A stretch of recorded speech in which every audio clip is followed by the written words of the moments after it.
시청자 여러분 안녕하십니까? 10월 21일 경제현장 오늘 시작합니다. SK하이닉스가 인텔의 낸드 플래시 사업 부문을 약 10조 3천억 원에 인수합니다. SK는 반도체 D램에 이어 낸드 부문에서도 세계 2위 기업으로 도약할 전망인데요. 하이닉스, 도시바에 이어 성공한 M&A 역사를 이어갈지도 관심입니다. 네, 최태원 SK 회장의 세 번째 승부수의 배경, 그리고 SK그룹 미래에 따른 주가와 또 투자 전략까지 전망해 보도록 하겠습니다. 시청자 여러분의 의견이나 궁금증들 유튜브 실시간 댓글을 통해서 많이 참여해 주시고요. 오늘 두 분과 함께 하겠습니다. 정도진 중앙대 교수, 이효석 SK증권 투자전략팀장 자리하셨습니다. 어서 오십시오. 네, 안녕하세요. 네. 정도준 교수님, 네. 어제 뉴스가 나와서 지금 업계에 대단한 주목을 끌었는데 네. SK의 이제 인텔의 낸드 사업 부문 인수, 정확하게 어떤 부분을 어떻게 얼마 인수하게 됩니까? 지금 아까 말씀하신 네. 것처럼 총 인수 금액은 10조 3천억으로 알려져 있고요. 인수하는 부분은 소위 말하는 SSD라고 말하는 낸드 플래시 쪽 인수를 하고 있는데요. 그거와 더불어서 이제 낸드 단품 웨이퍼에 대한 비즈니스 부분도 인수를 하고 있고요. 전체적으로 이제 중국의 다롄에 있는 생산 시설을 포함한 전체를 인수를 합니다. 근데 여기서 한 가지 이제 저희가 주목해서 또 하나 볼 수 있는 것은 인텔이 이제 주력하고 있는 차세대 기술인 옵텐션 사업 부분은 인수에서는 빠져 있는 것으로 알려져 있습니다. 옵텐션 사업이요? 네, 옵테인 사업입니다. 옵테인 사업, 예. 네. 그러면 뭐 옵테인 사업은 지금 SK가 인수하는 건 아니잖아요. 네. 그에 앞서서 뭐 우리 시청자들을 위해서 낸드가 메모리 반도체의 한 분야지 않습니까? 네. 낸드와 D램, 네. 메모리 뭐 이런 네. 것 간단히 좀 설명 좀 해주시겠습니까? 경영학 교수가 설명하기는 쉽지 않을 텐데요. 경영학 교수니까 아주 단순하게 한번 말씀드리면요. PC가 있는데 네. PC의 제일 중요한 게 CPU입니다. 연산 기능을 한다고 보시면 되고요. 당연히 연산 기능을 하려면 저장하는 장소가 있어야 되는데 주 저장 장소가 지금 말씀하신 램이라는 장소에서 주 저장을 합니다. 거기에 흔히 우리가 말하는 게 D램이라는 게 그런 걸 의미하고요. 그다음에 이제 보조 저장 장소가 있어야 되는데 제 연배에 계신 분들은 기억나실 겁니다. 그걸 하드 디스크 드라이브 뭐 이렇게 해서 HDD 이런 얘기 하는데요. 예. 이게 상당히 속도가 느립니다. 여기에 이제 반도체 기술이 들어간 게 오늘 말씀하신 SDD고요. 근데 이 SDD 안에도 여러 가지 장치가 들어가는데 그 중에 또 저장하는 장치가 바로 랜드. 우리가 얘기하는 이번에 하이닉스가 인수한 부분이 되겠습니다. 그러면 지금 방금 말씀하신 것 중에서 SSD 이게 굉장히 유망한 산업 분야 같은데 네. 여기도 저 인수 내용이 들어가 있잖아요. 네. 이게 뭐 대용량 저장하는 그런 장치인가요? SSD라는 게? 물론 용량은 이제 대용량 장치인데요. 네. 지금 시청자님께서 보시는 것처럼 이 SSD의 가장 중요한 장점은 HDD보다 훨씬 속도가 빠르다. 그리고 이 전기 장치와 상관없이 메모리 기능이 있다. 그렇기 때문에 이게 어디 많이 쓰일 수 있냐면요. 앞으로 4차 산업에 또 이게 많이 사용될 수도 있는 시장의 새로운 부분도 분명히 있는 것 같습니다. 그게 SK 하이닉스의 호재인 것 같은데, 근데 주식 시장은 이틀째 지금 약세를 이어가고 있습니다. 이거 어떻게 봐야 될까요? 네, 이제 뭐 그 여러 가지 해석들이 있을 수 있어요. 예. 물론 이 딜 때문에 주가가 빠졌다 이렇게 볼 수도 있지만 여러 가지 영향들이 있을 것 같고요. 그러면 이 딜에 대해서만 먼저 좀 말씀을 드려보면 예.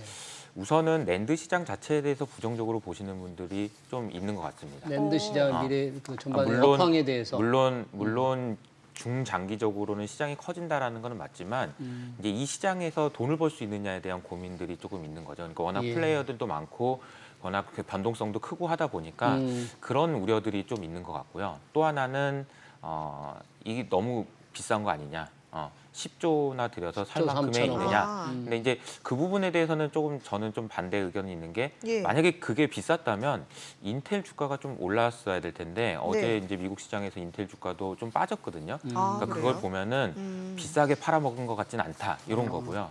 그런데 이제 그러면 왜 빠지는 거냐? 그러면 예. 이 10조 원이라는 돈을 과연 랜드에다 넣지 않고 다른 데 넣었으면 어땠을까 이런 생각도 하실 수가 있는 것 같고요. 예. 하이닉스 입장에서 이 10조라는 돈이 만만치 않은 돈이거든요. 큰 돈이기 때문에 이걸 어떻게 조달할 것이냐 막 이런 불확실성도 있고 하다 보니까 중장기적으로 길게 보면은 되게 좋은 투자일 것 같고 하이닉스의 설명에 따르면 되게 좋을 것 같다라는 생각도 들지만 네.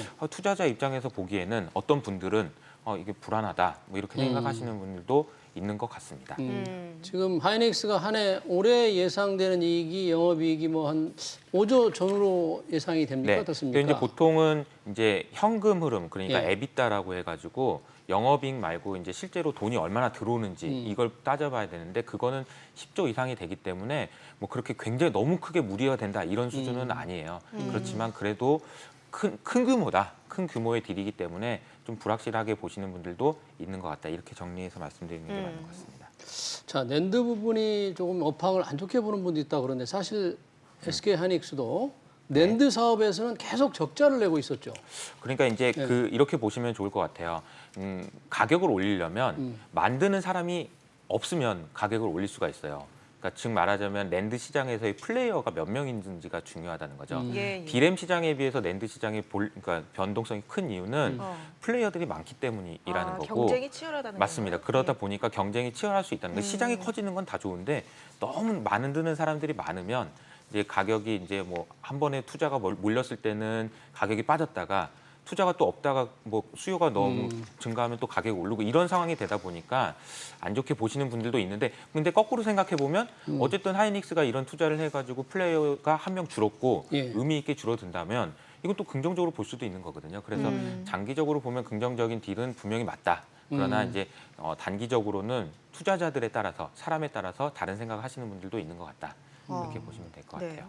일단 단기적으로는 지금 조금 네거티브하게 부정적으로 보는 사람이 현재로서는 많은 거잖아요. 뭐 결과적으로는 그런 것 같습니다. 네. 그러면 이 딜 말고 네. 지금 SK 하이닉스 주가에 영향을 주는 혹시 다른 변수는 없을까요? 근데 이제 오늘 어제는 계속 보면 떨어지고. 오늘 이제 시장에서 보면은 이제 환율이 조금 이슈가 되죠. 그러니까 1,130원까지 이제 내려왔어요. 그러니까 우리가 3월 달에 기억해 보시면 막 코로나 때문에 막 난리가 나고 미국 시장 네. 했을 때가 1,300원까지 갔었거든요.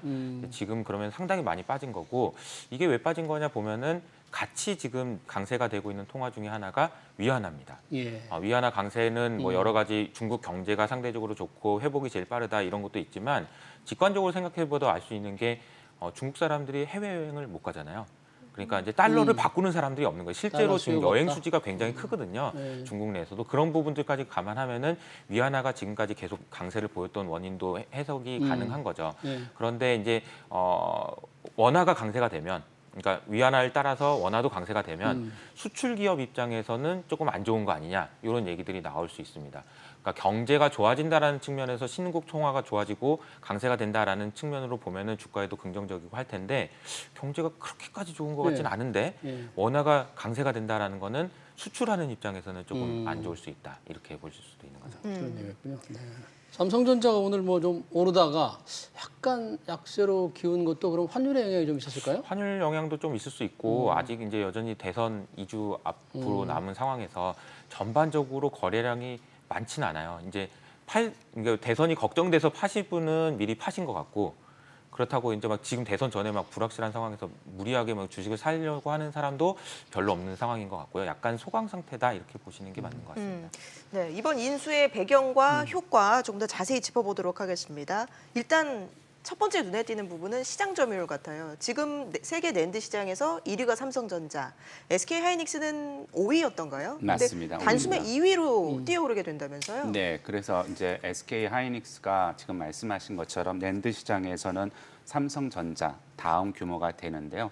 그거를 우리 투자하시는 분 측에서 또 살펴보실 만한 시사점은 뭐가 있느냐면 예. 좀 전에 팀장님께서도 말씀하셨듯이 랜드 시장이 불확실한 것은 서플라이 파워가 없기 때문입니다. 공급자가 가격을 결정할 만한 능력이 없는데요. 그 이유가 아까 여러 플레이가 있다고 말씀을 해주시지 않았습니까? 여러 플레이 중에서 한 플레이가 없어지는데 한국의 1, 2 플레이가 생기는 겁니다. 이 부회장님하고 최태원 회장님하고 얼마나 관계가 좋으신지 모르겠지만 55% 정도에 되는 시장 점유율을 갖는다는 의미는 우리 경제학에서는 독과점이라고 얘기를 하거든요. 네, 가격이 어떤 주도권을 두 회사가 쥐게 되는 거네요. 근데 이제 다른 나라에선 이런 얘기 함부로 하기 어렵겠죠. 아, 이게 네. 이제 독점력을 행사하게 되기 그래서 이제 다른 나라에도 이게 승인을 받아야 되는 절차가 분명히 있는 거고요. 예. 그래서 서플라이 파워를 갖는 게 시장 점유율에서 분명히 긍정적인 모습으로 역할을 할 수 있을 거고요. 그게 조금 더 이제 나아가게 된다면은 장기적으로는 예. 투자 규모 자체가 중구난방으로 하던 게 좀 줄어들겠죠. 그럼 아까 말씀하신 것처럼 과도한 투자로 인해서 너무 많은 공급 물량들이 줄어들고 최근에 이제 낸드 가격이 계속 떨어지고 있던 것도 좀 덜 떨어지지 않겠냐.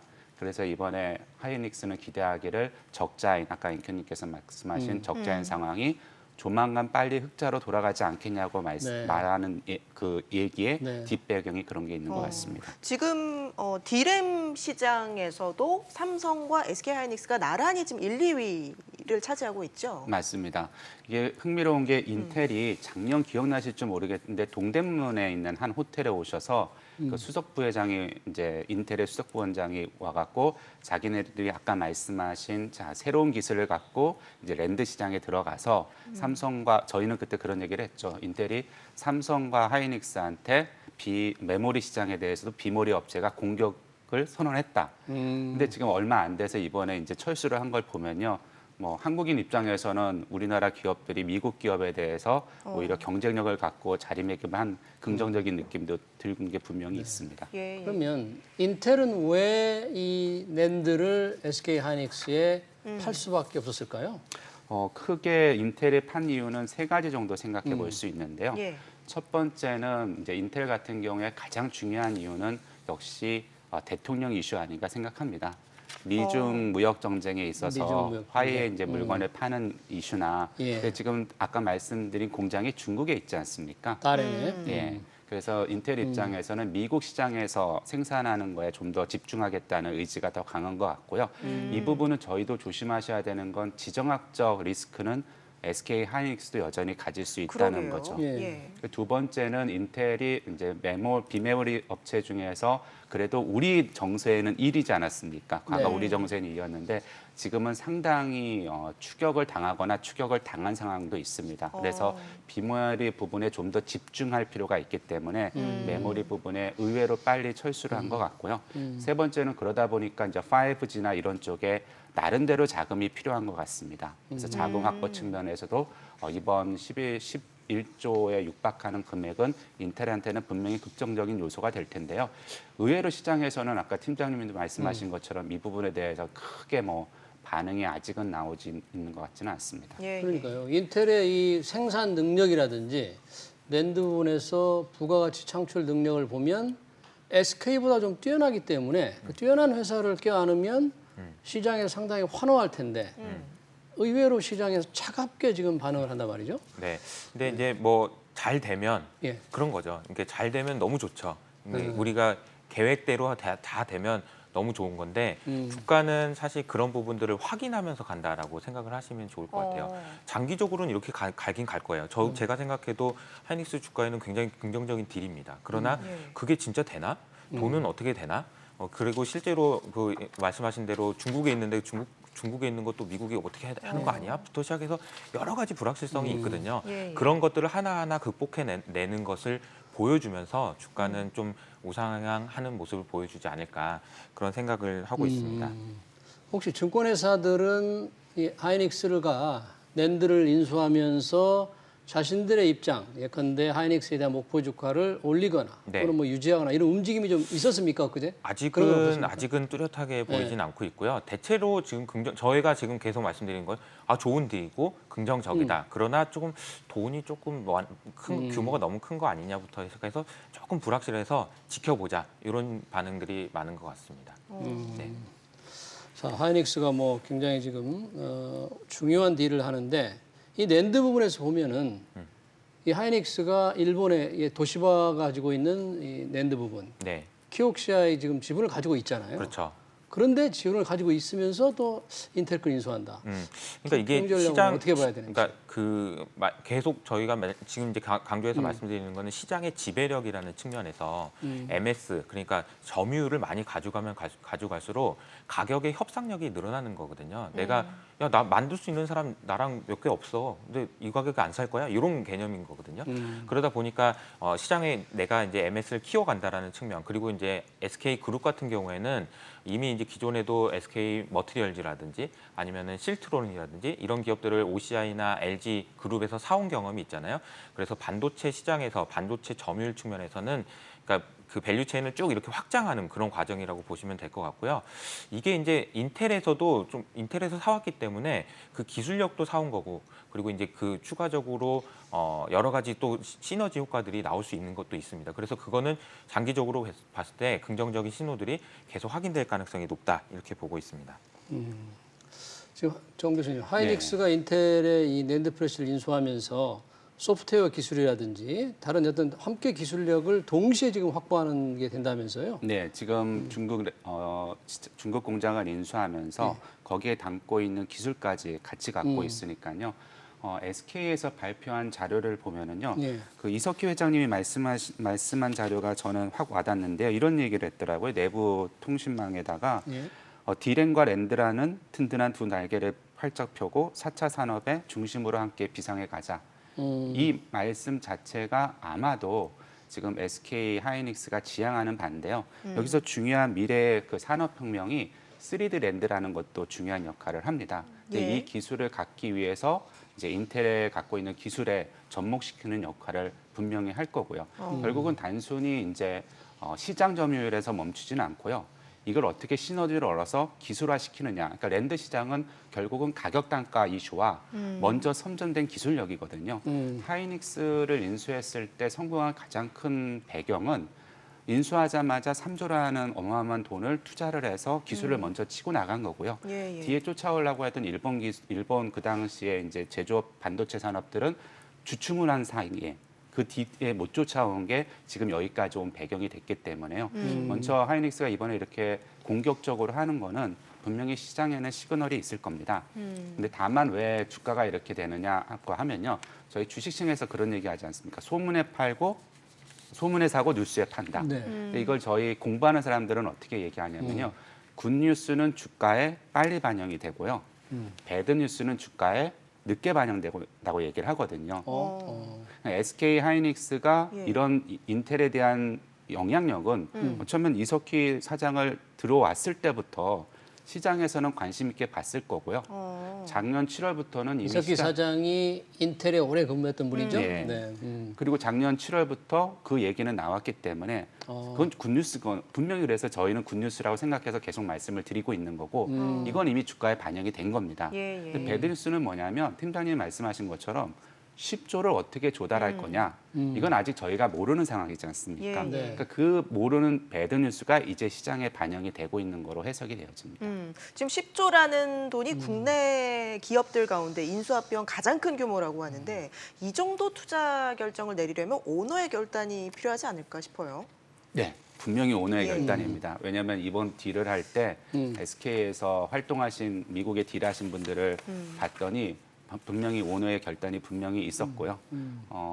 그런 측면에서는 이제 최 회장님에 대한 경영에 대한 모습이 시중에서 다시 한번 화제가 되고 있는 거죠. 네. 최태원 회장이 사실 SK그룹이 2012년에 하이닉스를 인수할 때도 사실은 뭐 시장에서는 또는 그룹 내부에서는 반대 의견이 많았지 않습니까? 그 반대를 뚫고 인수를 하고 도시바에 투자를 하고 이번에 인텔의 낸드 부분을 인수하고 어떤 그 경영의 큰 꿈을 이루기 위한 큰 걸음을 띄고 있는데 어떻게 정 교수님은 그런 걸 좀 평가할 수 있겠어요? 최 회장님이 승부사의 탤런트를 분명히 가지고 계신 것 같으세요. 근데 제가 숫자를 하는 사람이니까 숫자로 한번 그러면은 SK 하이닉스의 지금 현재 61조라는 시총이 얼마나 적정한 건가 하고 저희는 그거를 분석하는 방법 중에 EVA라는 모형이 있고요. 초과 이익을 갖고 기업의 가치를 측정하는 모형이 있는데요. 그 모형을 아주 거칠게 한번 해봤습니다. 오늘 출연을 하라고 하셔서 어제 밤에 해봤는데 자산 가치가 한 35조 정도 되고요. 네. 그다음에 미래 수익 가치가 20조가 좀 넘더라고요. 그래서 합산해 보니까 56조 정도 나옵니다. 그러니까 예. 시총과 저희가 생각하는 이론적 가치 차이가 한 5조 정도가 되는데요. 거기에 가장 핵심적인 요소가 뭐냐면 7%라는 할인율을 적용했을 때 이런 금액이 나오거든요. 그러니까 SK 하이닉스 시총에서 7%를 마이너스 했을 때 이게 나온다 그런 얘기인가요? 지금 시총을 계산할 때 예.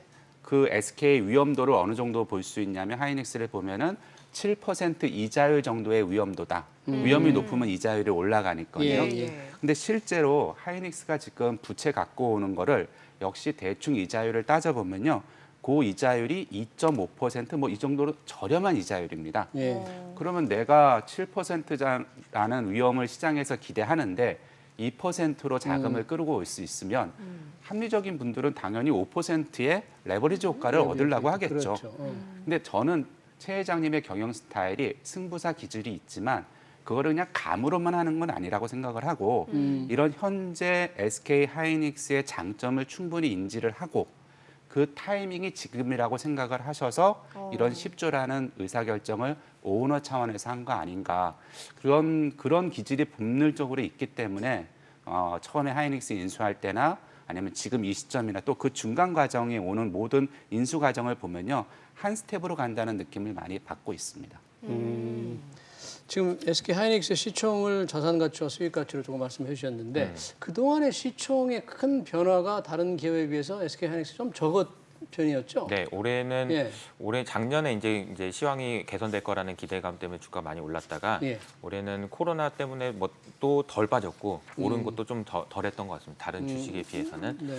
근데 아까 말씀하신 대로 말씀 주신 대로 그 7% 요게 이제 보통 보면은 그 회사의 주식에 적용되는 금리다 이렇게 볼 수 있거든요. 이 회사가 미래에 버는 돈을 지금 가치로 따지면 얼마나 될까 할 때 그 금리 할인한다라고 하는데 그 금리가 이제 7% 정도 된다라고 얘기를 해주신 건데 이게 이제 계속 조금 낮아질 수 있을 것 같다라는 말씀을 지난번에도 드렸던 것 같아요. 근데 왜 그러냐면 그 금리라는 거는요 기회 비용이거든요.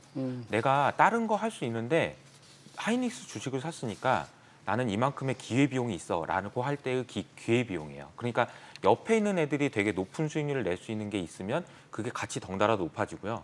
그런 게 없어지면 덩달아 낮아집니다. 지금 아까 좀 낮아질 수 있다고 그러면 그러면은 지금 최근에 보실까요? 채권을 하면은 돈을 벌 수 있나요? 아니면 뭘 하면 돈을 벌 수? 그러니까 뭘 해도 지금 그러니까 기대할 수 있는 수익률이 많이 낮아졌잖아요. 그러니까 임대 수익률도 낮아지고 전반적으로 다 낮아졌다는 얘기는 상대적으로 보면 이거 안 하면 뭐 딴 거 해도 뭐 별로 별 게 없는데 그 기회 비용이 낮아졌다는 의미고 주식에 적용되는 금리도 낮아지고 있다라는 것 측면으로 이해하실 수가 있을 것 같아요. 그리고 또 이제 M&A에 관련돼서는 M&A를 다른 표현으로 하면은 구조조정입니다. 왜 그러냐면 M&A를 한다는 거는 두 개의 회사가 하나의 회사로 합쳐지는 거잖아요. 예. 그런 얘기는 반대로 얘기하면 안 좋은 회사가 망해가지고 없어지는 거나 두 개의 회사가 하나로 합쳐지는 거나 플레이어 수가 줄어든다는 거는 동일한 개념인 거죠. 그런데 구조조정은 지금 어디에서 많이 활발하게 이루어지고 있냐면 최첨단 산업에서만 이루어지고 있습니다. M&A라는 방식을 통해서 예. 올드한 기업에서는 일어나지 않아요. 왜 그럴지 생각을 해보면 그러니까 전통적인 산업을 하는 그런 그 산업에서는 굉장히 혁신적인 기술이 필요하지가 않아요. 간단한 예를 들어볼까요? 유가를 캐기 위해서 심해에 가가지고 드릴링을 해요. 네. 그 기술이 더 좋은 기술이 지금 더 필요할까요? 그렇지 않은 거죠. 그러니까 혁신이 그러니까 덜 필요하다라는 측면에서 돈이 덜 들어가고 그러다 보니까 구조조정도 안 되고 예. 이런 상황이 되는 반면에 제가 말씀드린 대로 지금 5G 뭐 그리고 4차 산업혁명 여기서 시장이 커질 거라는 기대는 예. 굉장히 많이 하다 보니까 반도체는 더 작게 더 좋은 기술력으로 개발해야 되는 수요들이 많이 나타나는데 안 되는 회사는 떨어져 나가는 거죠. M&A를 통해서 되고 그러면서 이제 플레이어 수가 줄어들면서 그 기업에서 점점 안정적으로 수익을 낼 수 있는 그런 기회들도 창출되는 게 아닌가 그런 생각을 해봅니다. 만약 SK 하이닉스가 인텔 낸드를 인수하지 않았더라면 현재 이 플레이가 많은 상태 경쟁이 더 치열해지고 혹시 갈수록 이 중국에 따라오는 중국 때문에 그 위협을 좀 느끼지 않았을까 뭐. 충분히 그럴 수 있죠. 그래서 저희한테는 지금 한미 무역 전쟁에서 이제 트럼프 대통령의 저런 정책이 약도 되고 이제 독도 된다고 하는데요. 최소한 이제 중국 시장들의 우리의 추격에 대해서는 발목을 잡는 건 분명히 있을 겁니다. 그렇군요. 중국에는 뭐 예. 그렇게 나오네요. 자기들한테도 호재가 된다. 그러니까. 그럼 최근에 이제 글로벌 반도체 시장에서 빅딜들이 좀 있었잖아요. 그런 것도 같은 맥락에서 보면 되나요? 아까 팀장님이 말씀하신 거랑 저는 견해가 동일합니다. 우리가 전통 산업이라고 얘기하는 제철이나 이런 쪽인 요즘에 M&A 얘기가 안 나오지 않습니까? 예. 근데 저 어렸을 때만 해도 제철 산업에서의 M&A는 가장 큰 이슈였거든요. 요즘 M&A가 어디서 나오나 이렇게 들어보시면요. 예. 플랫폼 산업들, 그리고 반도체 산업들 이런 데서 활발히 일어난다는 게 결국은 기술력을 하나씩 쌓는 과정은 어렵고요. 결국은 기술이 있는 기업을 인수하는데 그게 지금 전 세계에서 서로 그 기술을 가져가려고 M&A 전쟁을 일으킨다고 보고요. 예, 예. 그런 측면에서는 하이닉스가 10조 3천억을 준 게 과연 많이 준 건가라는 거에 대해서는 저도 의문시가 드는데 근데 저희가 이렇게 얘기하다 보니까 이제 투자자님께서 SK 하이닉스를 사란 얘기인가 이렇게 오해를 하실 수 있을 것 같은데 한 가지 부정적인 측면에서 하나 찾아보면요. 예, 삼성전자랑 비교해 보시면 좋을 것 같아요. 이게 삼성전자랑 1대1로 비교할 수는 없겠지만 삼성전자의 퍼가 19배 정도 되고요. 네. 그다음에 SK 하이닉스가 27배 정도 됩니다. 근데 이 퍼라는 의미가 뭐냐면요. 이익의 지속 가능성이거든요. 그러니까 시장에서 볼 때 삼성전자 같이 여러 가지 복합 상품을 만드는 회사보다는 SK 하이닉스의 이익이 더 오래 간다고 믿고 있는 거고요. 네. 근데 PBR을 보면은 반대입니다. 삼성전자의 PBR이 1.58이 되고요. 그다음에 하이닉스가 1.8 정도 되거든요. PBR이라고 하면 이 기업의 자산에 비해서 주가가 얼마나 되느냐 뭐 이런 그렇죠. 거죠. 예. 지금 제가 정확히 말씀드렸는지 모르겠는데 다시 말씀드리면 PBR로 보면은 삼성전자가 더 효율적이라는 걸 알 수가 있거든요. 그 얘기는 아까 말씀하신 거랑 똑같습니다. 자산을 갖고 있지만 이 자산의 효율성은 결국은 기술, 테크닉으로 가져가야 되고요. 그게 아직은 하이닉스가 삼성전자보다 못한 상황이고 그걸 해소하기 위해서 이번에 이런 딜을 통해서 자산에 대한 효율성을 높이는 그런 전략을 짰다고 생각을 합니다. 그리고 하이닉스가 이 인수를 최종 마무리하는 데는 좀 많은 시간이 필요한 거죠. 어떤 최종 마지막이 2025년 3월로 지금 알고 있거든요. 예. 2025년 3월에 모든 딜이 종료되는 걸로 알고 있습니다. 반대할 국가들은 좀 있을까요? 중국 혹시 반대하고 싶은 국가들은 많을 것 많을 것 같은데. 같습니까? 아, 그래요? 그러면은 허가가 안 날 가능성도 없지 않습니까? 제가 그 부분에 대한 네. 정보는 사실 아직 뭐 충분히 갖고 있지 않아서요. 근데 네. 지금 시장에서 나오는 소식은 그 부분에 대한 우려 목소리는 안 나오고 있는 거는 현실입니다. 자, 뭐 SK 하이닉스와 삼성전자 PBR 지금 퍼까지도 다 얘기를 했는데 전반적으로 시장에서는 향후 전망을 이제 어떻게 예측을 하고 이 투자자들은 굉장히 지금 민감하게 반응을 하는데 어떤 전략을 취해야 될까요, 팀장님? 네. 일단 지금 가장 중요한 이벤트, 올해 가장 중요한 이벤트 하나 남았죠. 대선이 남았습니다. 미국 대선이. 네. 다 다음 주니까 이제 얼마 안 남았어요. 예. 그래서 미국 대선에서 어떤 결과가 나올지에 대해서 지금 시장에 관심이 많을 수밖에 없습니다. 네. 특히나 이번에는 대선의 시나리오가 2개가 아니고 3개예요. 그러니까 바이든이 이길 수도 있고 예. 트럼프가 이길 수 있다 두 있어요? 가지잖아요. 네. 또 하나가 있습니다. 뭔가요? 뭐냐면 바이든이 이기는데 네. 트럼프가 불복할 가능성. 아. 안 해, 아니 그러니까 우편 인정 투표 안 해? 못 믿어, 예. 인정 안 해. 이 3가지 가능성이 있습니다. 그래서 그 3번째 가능성에 대해서 시장에서는 우려를 하고 있는 거고요. 그래서 아예 우편 투표 그거를 열어보기도 전에 그냥 바이든이 이겼어요. 이렇게 얘기하는 걸 더 좋아하는 그런 상황입니다. 그래서 제가 말씀드린 거는 그만큼 지금 불확실한 상황이에요. 그렇기 때문에 지금 투자자들도 관망을 하시는 분들이 많은 것 같고요. 근데 그럼에도 불구하고 주가가 많이 빠지지도 않아요. 그런 불확실성이 있음에도 불구하고 그 얘기는 뭐냐면 계속 주식에 대해서 이제 시장에 대해서 긍정적으로 보시는 분들이 그만큼 많다라는 얘기여서 저는 이 그 대선의 불확실성이 불확실성이다. 변동성을 키울 수는 있지만 이 방향성을 바꾸진 못할 것 같다. 지금 우리가 코로나 이후로 주식시장이 여러 가지 이유들 때문에 올라왔는데 내년 시장에 대해서도 저희가 긍정적으로 볼 수 있는 이유는 올해보다 내년이 분명히 좋을 거거든요. 경기 상황이? 경제 상황은 분명히 좋을 거고 금리에 대한 부분도 생각을 해보시면 연준이 얘기했잖아요. 3년 동안은 저금리, 금리 안 올릴 거예요. 이렇게 확정적으로 얘기해줬기 때문에 내년에 이제 시장은 어떻게든 긍정적인 흐름을 보여줄 거기 때문에 변동성이 생긴다고 하면 기회를 활용하셨으면 좋겠다. 이렇게 말씀을 좀 드리겠고요. 네. 그 M&A라는 측면을 또 구조조정이라는 측면 또 하나는 뭐냐면 산다는 거잖아요. 누군가는. 누군가는 팔았겠지만 누군가는 산다. 내가 새로운 거를 사온 사람 입장에서는 이건 굉장히 애지중지하게 되고 잘 가꿔야 되고 더 좋은 걸로 만들어야 되는 거잖아요. 그래서 그런 측면에서 보면 하이닉스가 이번에 딜을 통해서 인텔의 사업부를 사온 거를 잘 만들어서 좋은 사업으로 성공시키고 그것이 또 주가로도 반영되고 그런 모습이 이제 보여지지 않을까 그렇게 생각을 해봅니다. 혹시 교수님 더 뭐 첨언하실 내용 있으실까요?